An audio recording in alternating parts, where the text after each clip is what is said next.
એટલે પાલેકરજી કહે છે કે એક ગાય એટલે 30 એકરની ખેતી તમારે નક્કી જ છે, કારણ કે એમાં શું છે કે રોજનું એક ગાય 10 કિલો ગોબર આપે, ગૌમૂત્ર આપે, એનાથી તમારે 1 એકરની ખેતી 30 દિવસે પાછો વારો આવી જાય છે. કે આપણે જીવામૃત બનાવીએ છીએ, ઘન જીવામૃત બનાવીએ, ઔષધિઓ પણ આપણે જાતે બનાવીએ છીએ. જેના વૈજ્ઞાનિક લોકોએ આજે જીવામૃત જે બનાવે છે, પંચગવ્ય, અમૃત જળ, અમૃત પાણી, હવે આપણા ભારતની અંદર ઘણા ટચઅપનો થઈ ગયા છે. એટલે આ રીતે ગૌમૂત્ર અને ગોબરમાંથી ઘણી બધી દવાઓ, ઘનજીવામૃત, ખાતરો હું પોતે બનાવું જ છું. અને એમાં મારે અહીંયા શેરડીથી માંડી શાકભાજી, એપલ ગોળ, જમરૂખ, હળદર, ઘણી બધી એવી વેરાયટી છે. મારી પોતાની લગભગ 22 પ્રોડક્ટ છે અને હું ઘરેથી જ આ ટોટલી સેલિંગ કરું છું. એટલી વનસ્પતિ ભેગી કરી અને ગૌમૂત્રમાં 25-30 દિવસ રહેવા દો અને એને ગાળીને પર પાઉન્ડ 400 થી 500 ml સ્પ્રે કરીએ તો લગભગ બધી જ જાતની જીવાતો કંટ્રોલ થાય છે.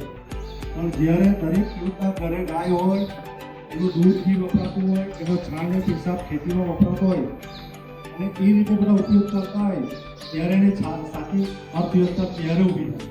પરંતુ તે સમયને આપણી ઇકોનોમીના મૂળમાં ગૌ માતા હતી. આપણા દેશની ઇકોનોમી ગાય આધારિત હતી. તે સમયે કોઈક વ્યક્તિ કે કોઈ પરિવાર કેટલું સમૃદ્ધ છે એ શાના પરથી નક્કી થતું હતું? ગૌધન પરથી, કે આ માણસ પાસે આટલી ગાયો છે તો તે આટલો સમૃદ્ધ છે, આ વખતે એટલો સમૃદ્ધ કરો.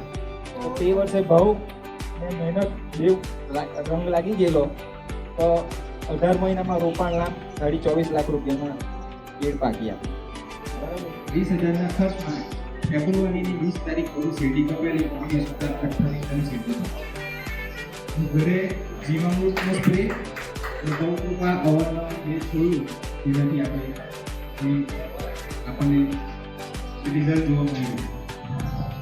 બીજી વાત તો એ કરીએ કે ગીર ગાયમાં જે પ્રશ્ન આવે છે કે ભાઈ દૂધ ઓછું આવે છે,